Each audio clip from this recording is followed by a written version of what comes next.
The third lecture on preamble, where I'm going to talk about and explain the term secular of the preamble to the Constitution of India.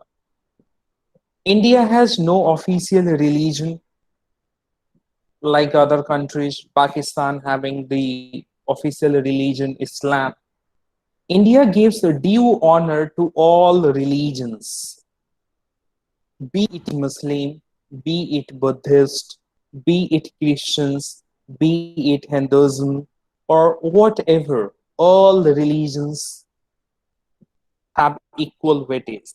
But if the leader of different political parties they fall prey to the religious leaders for winning election, as you have seen, and if belonging to particular religious group becomes the criteria for getting tickets in the election, then we can claim that India, then we claim that India is a secular state. I'm asking from you people.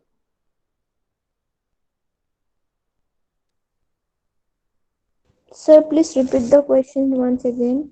I said India has no official religion. Okay, it means that the Indian state having no religion. India gives due honor to all the religions. For Indian state, all the religions are equal, giving equal weightage, whether it's Muslim, Buddhist, Christian, Hindus, or any other religion. It doesn't matter. All the religions will be treated, or and apart from that, India is considering all the religion equally.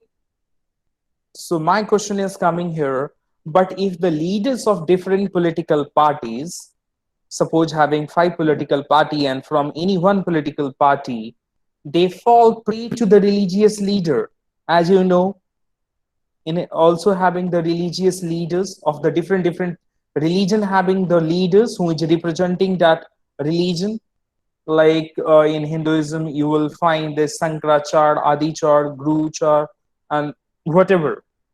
And these certain among these certain sects in the Islam, you will find the Deoband leader or many other Majlis Ittihad, many others in all religions.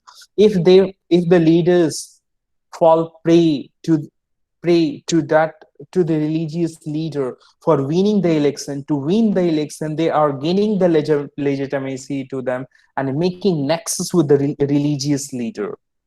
And if belonging to a particular religion group becomes the criteria for getting the tickets in the election, you will get the ticket of certain political party only when you are affiliated to that particular religious group. Then we can claim that India is a secular state. So what is your views?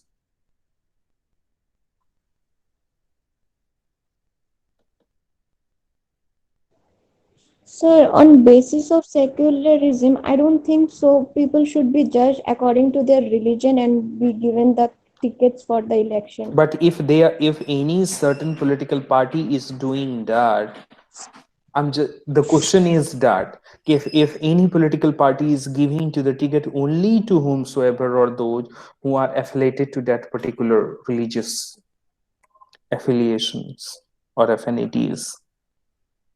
So in that context, whether it's secular, will you say that nation is a secular? You forget about India. No, sir.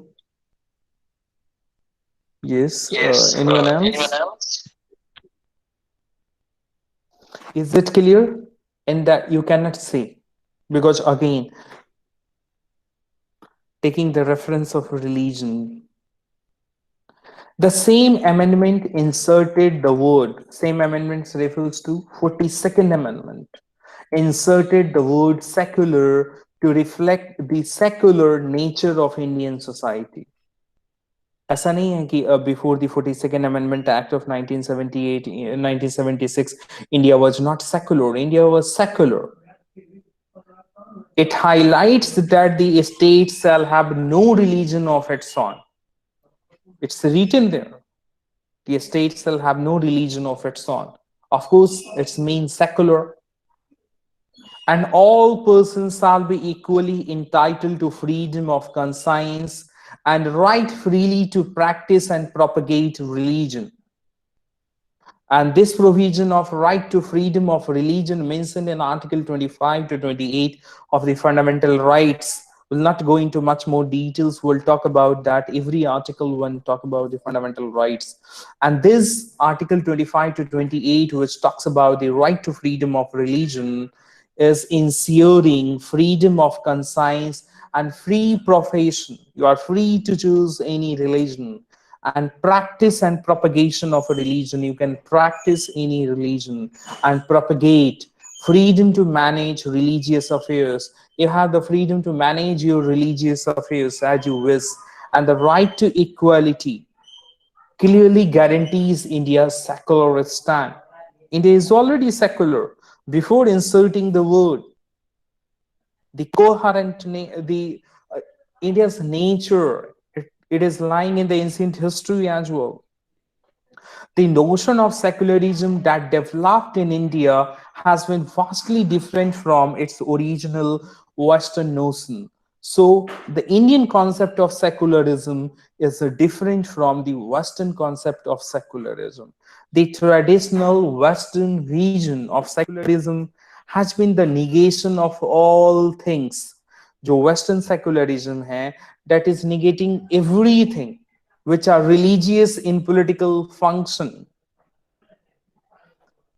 However, the Indian concept of secularism is completely different from the Western. The Indian concept of secularism is esteeming from Sarvadharma Sambhava. Must have heard Sarvadharma Sambhava. It is not that there is no religion state interconnection, of course, having, but the concept of secularism, secular state, has been understood as one in which all the religion have given an equal status in the eyes of the state. And in India, the state regulates the relationship between men. This is the difference. The Supreme Court in St. Xavier's College versus State of Gujarat explained that India is neither anti-God nor pro-God. ना ही वो भगवान के against है, ना ही वो उसके favour में. It treats alike the devout, the antagonistic, and the and the atheist. So it treats alike the devout and antagonistic and the atheist. Everyone will be treated equally, whomsoever having a faith in the God or not, it doesn't matter. All are equal. It eliminates God from the matters of the state. So religion has nothing to do with the state. It is eliminating the God from the matter of a state, and ensures that no one shall be discriminated against the ground of religion. No, you are not entitled for certain job, you are not entitled for that position and any employment on the line of the religion. No discrimination on the caste of on the ground of caste, color, creed, sex, religion, place of birth, all those things. Is it clear? Yes, sir. Yes, sir. And this St. Xavier's College Society versus State of Gujarat is the case of 1974.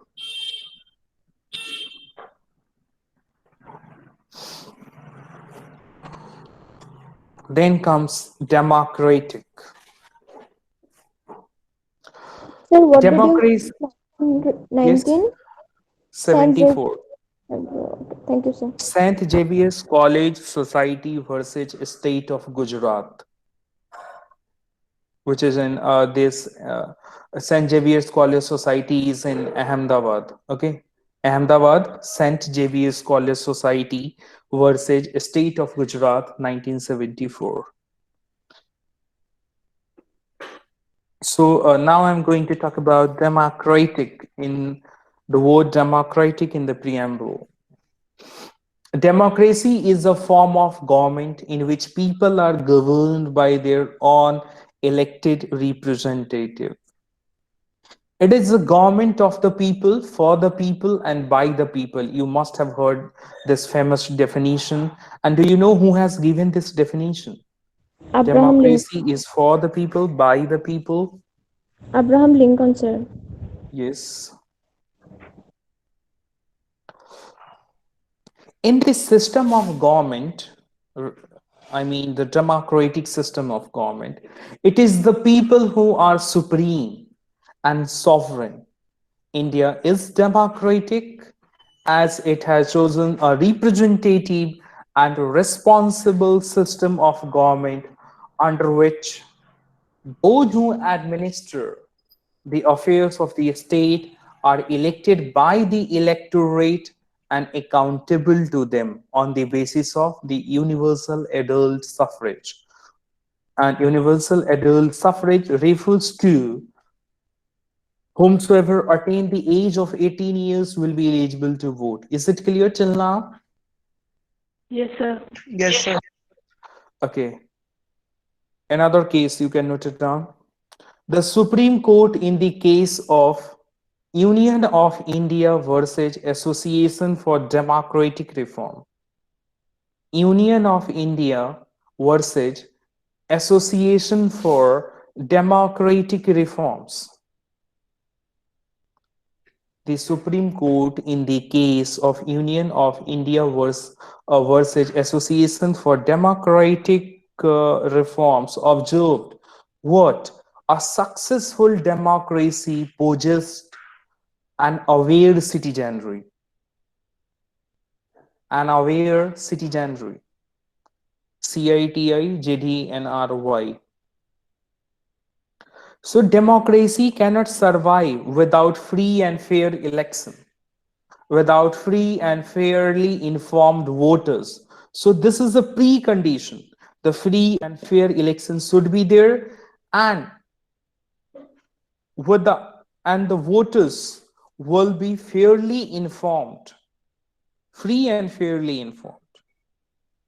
This clearly emphasizes the value of the power bestowed upon the citizens of India to elect the government, which is also essential for the functioning of democracy.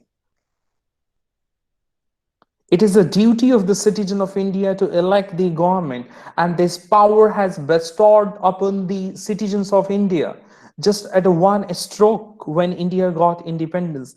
Each and every one entitled for the right to vote.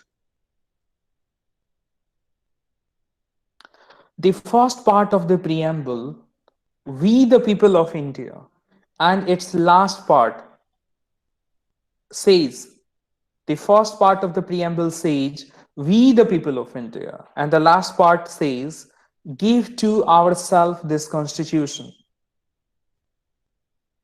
Clearly indicate the democratic spirit involved in the constitution.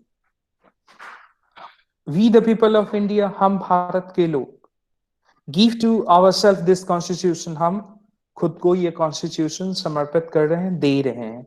This is clearly indicating the democratic spirit involved in the constitution. India is a democracy. The people of India elect their governments at all levels, whether it's at the central level, that is the union, you are electing the member of the parliament, and at the state level, a member of MLA, the member of the legislative assembly, which is known as the Vidhayak as well, and the member of the parliament Sanshad at the union level, union, state, and local level. At the union level, you are electing the members of the representative, Sanshad, state, member of the legislative assembly, MLA, Vidhayak, local at the panchayati level and the municipal level, ward commissioners, municipal corporators, by a system of universal adult franchise. And how? By the system of universal adult franchise, popularly known as one man, one vote. Ek aadmi, ek vote. Everyone is equal, whether you are the prime minister or the minister. Everyone having just one vote, and the value of the vote is also equal. Every citizen of India who is 18 years of age and above and not otherwise debarred by law, not debarred by the law, entitled to vote. You have attained the 18 years of the age and not debarred by the law, then you are eligible to vote, entitled to vote. Every citizen enjoys this right without any discrimination on the basis of caste, creed, color, sex, religion, or education. This is also mentioned in the fundamental rights of the Indian Constitution. In India, democracy thrives on the willing cooperation of minority with the majority. The Indian Constitution guarantees some legal and some fundamental rights to its citizens. Even the residents who are not citizens are being given certain basic rights. It means the foreigners who are residing in India, who are not the native citizen, are being given certain basic rights like the freedom of speech, equality, and the right to worship. We'll talk about details in the fundamental rights regarding this. Institutionally and constitutionally, both ways. Thus, India is giving its finest democracy, both by the institutionally and constitutionally. But democracy is also a way of life. A society with huge discrimination can never ensure rights and dignity for all. Therefore, democracy here is a myth for the oppressed and the marginalized people. Recently, you have seen the cases in America, this Floyd case, and which happens sometime in India as well, the discrimination. To go out the court for enforcement of the rights remain far from reality of the large section of the people. Fundamental right says that if your rights have been violated, you can directly approach to the Supreme Court as per the provision of Article 32, and you can directly approach to the High Court as per the provision of Article 226. But this is far away from the reality for the last section of the people. Why? Starving for whom is a natural phenomena of life, because they do not have two-time meals. In such a situation, democracy is only an ornamental declaration in the Constitution and its preamble. Any question? No, sir. Okay. Moving on to next, republic. The term republic is used in distinction to monarchy. In other words, India is a republic because, can you tell me why India Sir, is a republic? because head. we elect our government, not the head of the state is always elected directly or indirectly for a fixed period. Not a monarchy, of course, because sir, in our country. We're having the hereditary rule. Yes, Kanishk. Sir, in Bhutan, Bhutan, the case is different. Sir, in Britain also, Yes, Britain is not republic because having the North Korea, sir. hereditary, that is having the different kind, different system of the government is there. That is authoritarianism is there.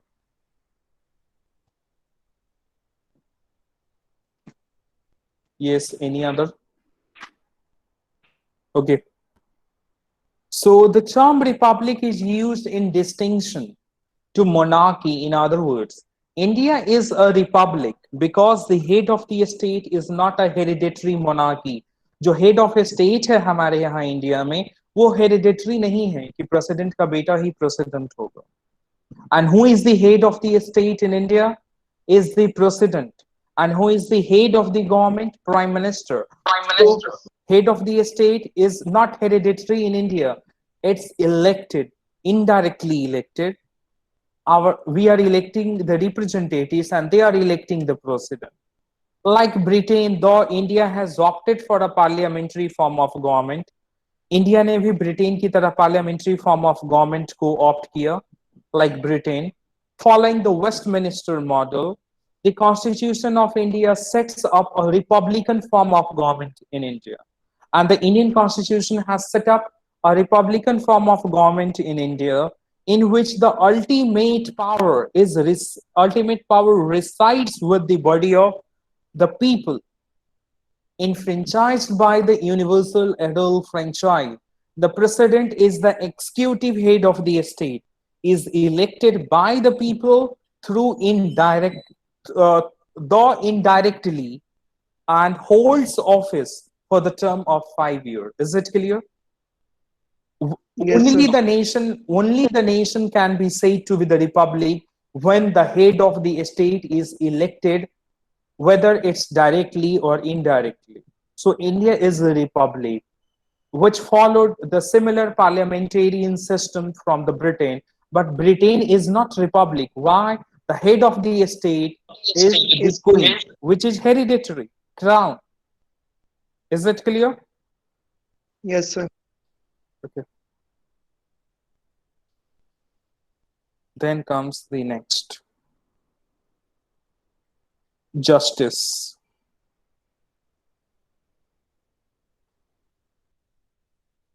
The term justice, briefly speaking, is the harmonious reconciliation of individual conduct with the general welfare of the society. An act or conduct of a person is said to be just if it promotes general will, if it promotes general well-being of the community.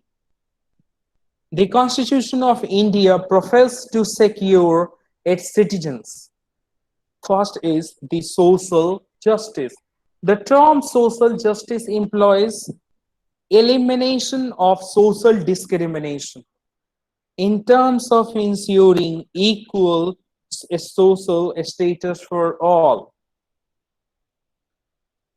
This seems unexceptionable, and no one, however prejudiced or narrow-minded, would object to the promotion of this deal. And yet the actions of countless people in this country, day after day, believe their words.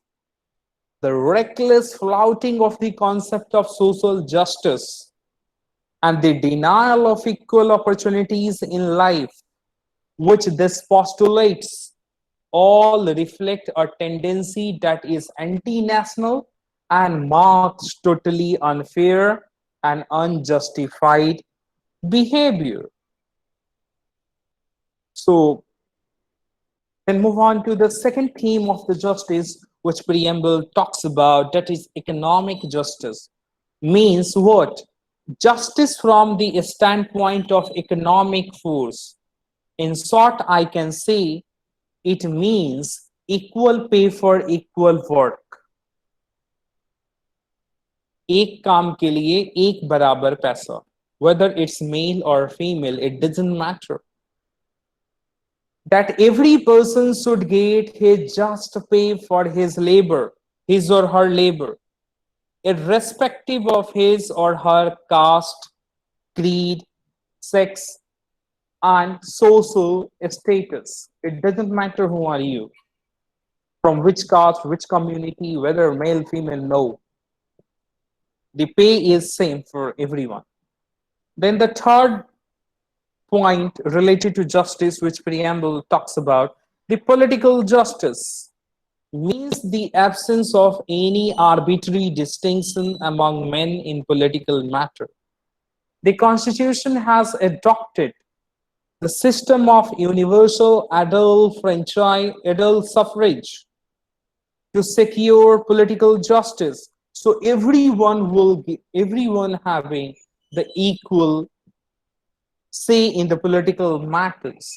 In order that the justice in real sense can be secured to the people of India, the Constitution not only secures the equality of status and of opportunity by prohibiting discrimination on various grounds.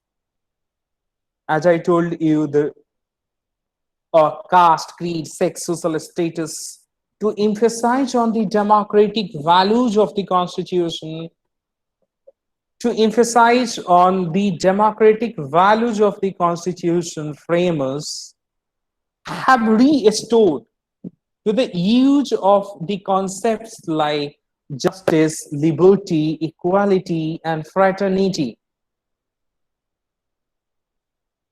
The framers of the Constitution believed that justice, that is social, economic, and political, would be secured through the provision of fundamental rights and directive principles of state policy.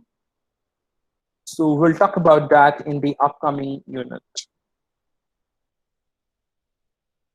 Then what comes next? Liberty. Liberty, what does it mean? The word liberty derived from the Latin word liber, which means free. Liberty can be both positive as well as negative. Already you people are knowing, I taught you in the paper of legal theory. Liberty is guaranteed to the individuals through the provision of fundamental rights.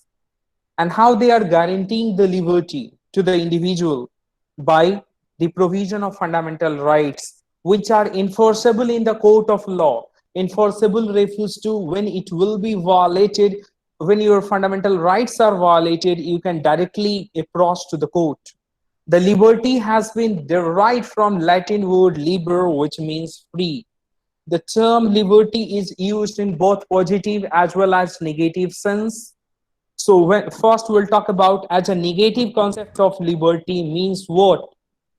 The absence of all undue or arbitrary interference with individuals' actions on the part of the state. So there will be the absence of any kind of the undue or arbitrary interference with the individual actions on the part of the state. A state will not create any kind of the hindrances or arbitrary interference in the individual actions. If we'll talk about in positive sense of the liberty, includes freedom or the right which are considered essential for the development of the personality of an individual, like the removal of untouchability, equality of opportunity, so everyone can get the opportunity, right to read. So then there will be the interference. The Constitution of India guarantees liberty of thought, expression, belief, faith, and worship, which are regarded essential for the development of the potential of the individual.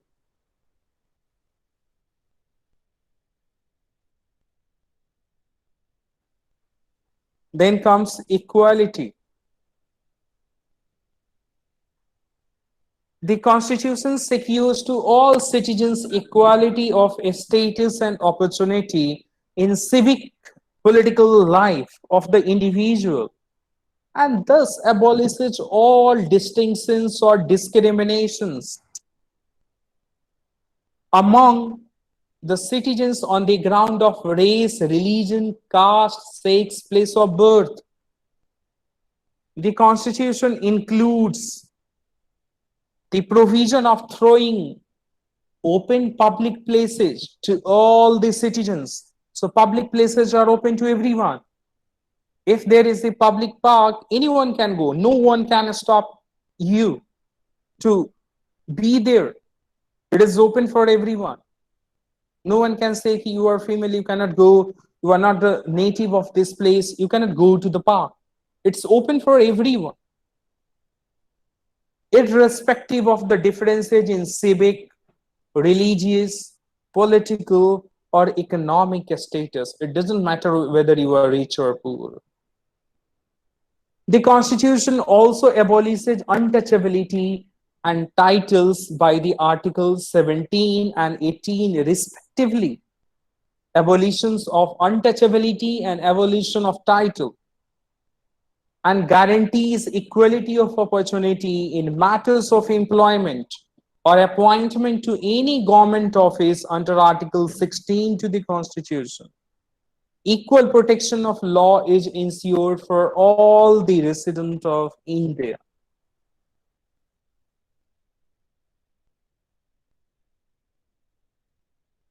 Then comes any question, or is it clear? Sir, what the title here indicates? You said na abolition of titles, Like, Article 18. you know, earlier in the British times, the titles were given like Rai Bahadur, Khan Bahadur. You know that? Patronage knighthood. title, the titles the British governments were giving, the Rai Bahadur, Khan Bahadur, titles like that. You must have heard about in the history books, Rai Bahadur, Yes, sir. Khan Bahadur. इस तरीके की title दी जाती थी. The titles were given as an honor to the certain people, which differentiate that particular person from the others. Understood? So that has been banned. Okay, sir. So that has been abolished. So everyone will be treated equal, because that title was giving the different status in the society, was a symbol. So to bring the equality in the society, that title has been abolished, and untouchability, and the abolition of untouchability and the abolition of titles. Clear? Only the academic titles can be used. We'll talk about that details in the fundamental rights, because which is the part of fundamental rights. So now comes fraternity. Fraternity, what do you mean by fraternity? Can anyone tell me? Yes, Sir, can you unity. tell me fraternity? A sense of brotherhood. Okay, anyone else? Sir, unity. Unity. तो फिर दोनों word में difference क्या है, unity और fraternity में? फिर तो हमें एक ही Sir, वर्ड it's a रखना sense है. of togetherness. Yes, all right. Anyone else? Prince. Sir, can you say solidarity? Yes, it's a kind of solidarity. Anyone else? Mommy is here. Mommy. Tanmay. Yes, sir. Yes, what do you mean by the term fraternity? Sir, Sir, same brotherhood, feeling of togetherness. it Okay. shall be the duty of every citizen of India to promote harmony and the spirit of common brotherhood amongst all the people of India, transcending religious, linguistic, regional, or factional diversities. We can say. Ayan is here. Ayan. Geeta Bharti is here.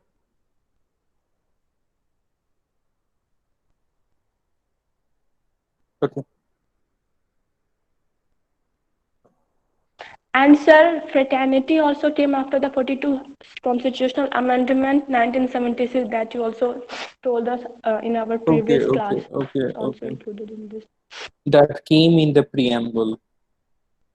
Fraternity means feeling of brotherhood brotherliness, एक तरीके का भाईचारा, a feeling that all people are the children of the same soil, the same motherland.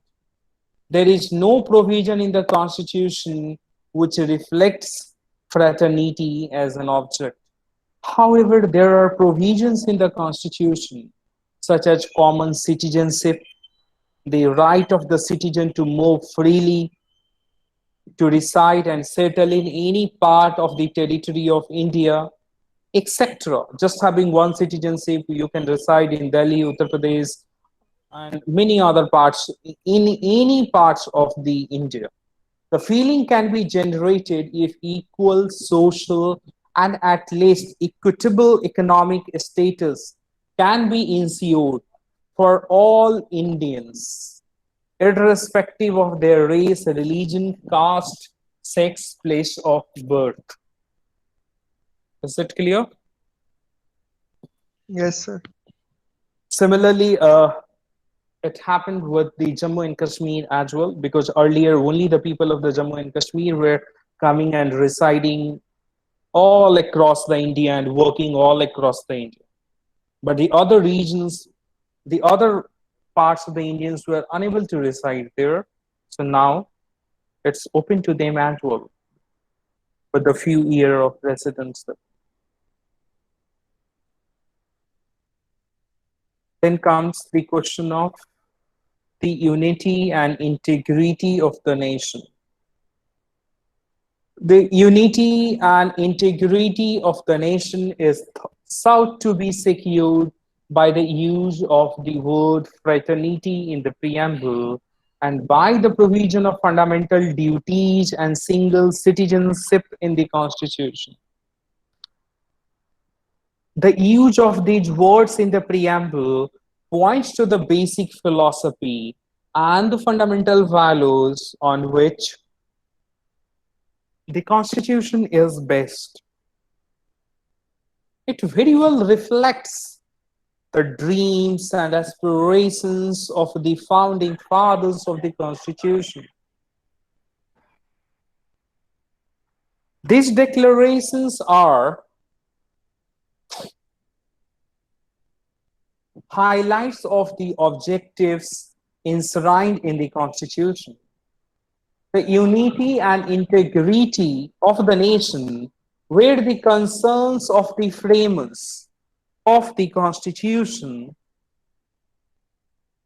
Therefore, while securing rights and the freedom for the individuals, they incorporated in the Constitution elaborate emergency provision so as to smash any forces threatening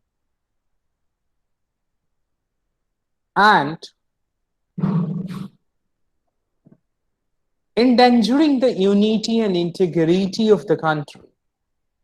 India has been declared as the union of a state with the intention to put an end to separatist tendencies, but in a country with severe regional imbalances in terms of economic and social development, discriminating among individuals, malnutrition, ignorance, unemployment, and poverty.